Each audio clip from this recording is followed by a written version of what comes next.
Okay, magsimula tayo.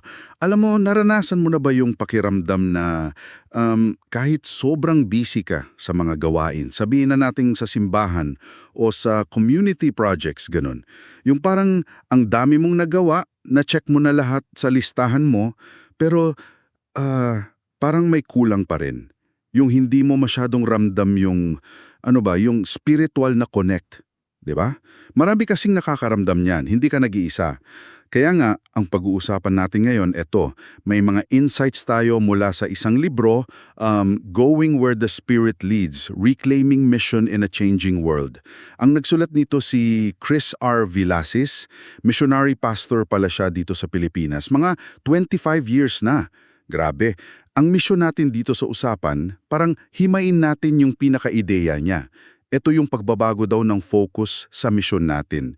Mula sa masyadong pagdepende sa, alam mo na, strategy, mga programa, papunta sa mas malalim na pakikinig, pagsunod talaga sa direksyon ng Espiritu. Simulan natin to. Oo, tama.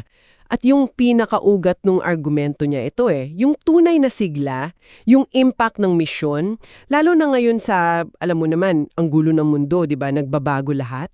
Hindi lang daw yan basta nanggagaling sa mas magagaling na plano o strategy. Mas mahalaga daw yung pagbabalik sa tinatawag niyang spirit-first discernment. Yung pagkilatis muna kung saan ba kumikilos ang espiritu.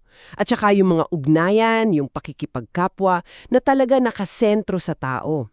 Ang interesting dito yung pag-shift mula sa pagiging strategy-driven, puro plano, papunta sa mga gawi na tulad ng ito, holy listening o banal na pakikinig, tapos sacramental hospitality.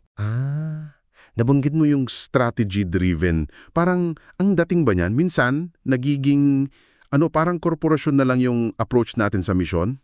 Puro targets, kailangan ma-meet yung quota, pero teka, nawawala yung sinasabi niyang presence, yung presensya mismong ng espiritu.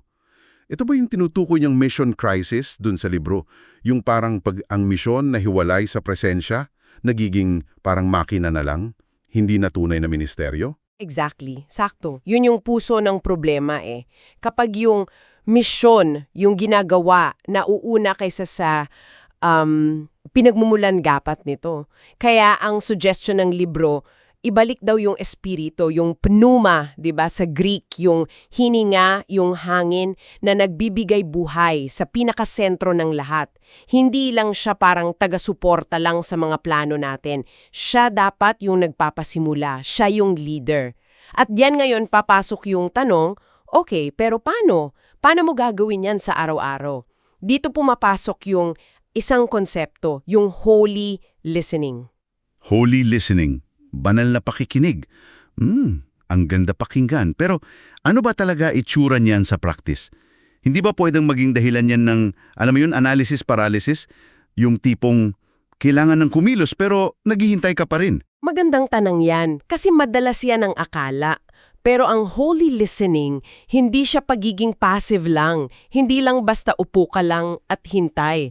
Aktibo siyang postura Masusing pakikinig sa salita ng Diyos, sa sinasabi ng community, sa mga nangyayari sa paligid para ma-discern mo saan ba talaga kumikilos ang Diyos bago pa tayo gumawa ng sarili nating mga detalyadong plano. Hindi ito pag-reject sa planning pero tinitiyak mo na yung plano ay nakaangkla muna sa narinig mo mula sa espiritu. So hindi siya paralysis, kundi pag-cultivate ng pagiging atentibo, mapagmasid ka sa tamang timing, sa tamang kilos ng Diyos. Okay, gets ko. Mas nagiging exciting pa nga para sa akin kasi binabanggit din yung konsepto ng sacramental hospitality. Ano naman to? Paano siya naiiba sa, alam mo na, yung normal lang na pagiging hospitable o mabait sa bisita? Malaki ang kaibahan. Nasa pananaw kasi. Yung sacramental hospitality, tinitingnan mo yung bawat encounter, bawat pakikipag-ugmayan, lalo na siguro sa mga nasa laylayan o yung mga stranger, bilang isang banal na pagkakataon, isang sakramento mismo. Parang doon mo pwedeng makaharap, maranasan ang presensya ng Diyos. Hindi siya transactional na parang, okay, ano makukuha ko dito? Hindi ganon. Pagbubuksan talaga ito ng espasyo para sa tunay na ugnayan. At konektado dyan yung sinasabi niyang kingdom vision eh. Kingdom, parang kingdom pero K-I-N. Oo, kin. Kasi ang model daw dapat hindi parang imperyo na may hari, may mga subjects, may hierarchy, may targets, kundi parang isang malaking pamilya. Kin, kamag-anak. Mas mahalaga yung relationship, yung pag-aalaga sa isa't isa. Wow, ang lalim. At hindi lang pala ito mga teorya o konsepto, no? 'Di ba may mga binabanggit din siyang parang practical tools tulad ng discernment journals, tapos may nabasa akong spirit versus system audits, listening circles. Pwede mo bang i-explain yung isa? Yung parang ano ba yung spirit versus system audit? Paano yung ginagawa? Oo, ito magandang example yan. Yung spirit versus system audit, para siyang pagsusuri ng mga programa o sistema na meron na tayo, imbes sa sukatin lang natin yung success based sa numbers, ilan umattend, ilan nabigyan ng tulong, mga ganon. Ang tanong dito, saan natin nakita o naramdaman yung hindi inaasahang pagkilos ng espiritu sa gitna ng proseso? May mga moments ba na parang tinutulak tayo na, teka, baguhin natin yung plano? Kahit wala sa original script, kasi parang may mas kailangang tugunan o may ibang direksyon na pinapakita ang espiritu. Para siyang pag-check kung alipin ba tayo ng sistema o ginagamit natin yung sistema pero nananatili tayong sensitibo sa espiritu sa loob nun. So, kung isipin natin, binabago nito yung mismong definition natin ng tagumpay sa misyon o sa kahit anong gawain na may purpose. 'Di ba? Hindi na lang siya puro outputs na nakikita o nabibilang. May ibang dimension. Tama ka dyan. Ang tagumpay, nasusukat din pala sa lalim ng ating pakikinig sa espiritu, sa quality ng ating mga relationships, at sa kakayahan nating makisabay, makisama sa kung ano na yung ginagawa ng Diyos sa mundo. Ito yung tinatawag na Missio Dei, misyon ng Diyos. Tayo kasama lang. Hindi tayo yung bida na nagpapatakbo ng sarili nating show. Mas emphasis sa pagiging kasama, being with, kaysa sa basta paggawa para sa doing for. Grabe. So, para sa iyo na nakikinig ngayon, ano kaya ang ibig sabihin nito? Baka nararamdaman mo rin yung pagod, di ba? Yung parang paulit-ulit na lang yung mga programa? O baka uhaw ka lang talaga sa mas malalim na koneksyon, mas malalim na kahulugan sa mga ginagawa mo para sa iba. Paano kaya ito? Aangkop sa sitwasyon mo, sa community mo.